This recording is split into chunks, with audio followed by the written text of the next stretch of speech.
Les distributions Linux sont en réalité toute une famille de systèmes d'exploitation.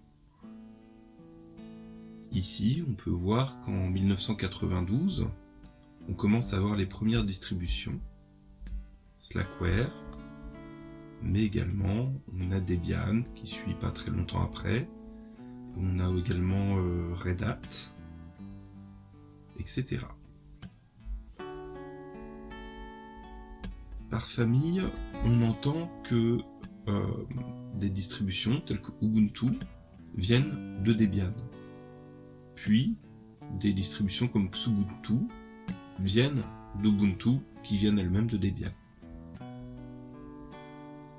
Ce qu'il y a de commun dans toutes ces distributions, c'est ce qu'on appelle le noyau. Le noyau, c'est au sein du système d'exploitation quelque chose qui est assez central, et du coup ce noyau, c'est ça qu'on appelle Linux. Tout le reste des logiciels, c'est des logiciels qui sont en licence GNU-GPL, en licence libre également. La GNU-GPL, voici cette fameuse licence qui permet de copier, étudier, modifier, etc.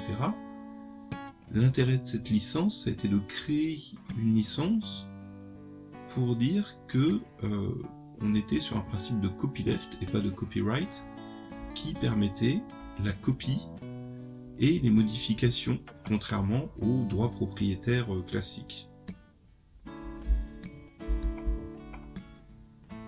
Pour choisir un système d'exploitation Linux, ça peut être un peu compliqué a priori, on peut regarder les usages. Il y a des systèmes d'exploitation qui vont être spécifiques pour l'éducation, la musique, certains handicaps, pour des hackers, etc.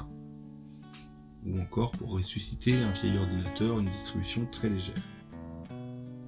Pour un usage normal, mon conseil serait de prendre un système d'exploitation qui est connu et qui a une communauté assez développée. Ainsi, si on a des problèmes, on peut se tourner vers la communauté. Ici, par exemple, nous pouvons voir le wiki, donc la documentation concernant Ubuntu. Donc Ubuntu et quasiment tous ses dérivés, Xubuntu, Kubuntu, Lubuntu, etc.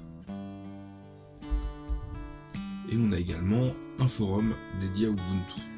Pour commencer, je conseillerais donc d'avoir une distribution du type Ubuntu, Kubuntu, Xubuntu, Mint, ce genre de distributions, qui vont être des distributions plutôt faciles à prendre en main avec une grosse communauté derrière.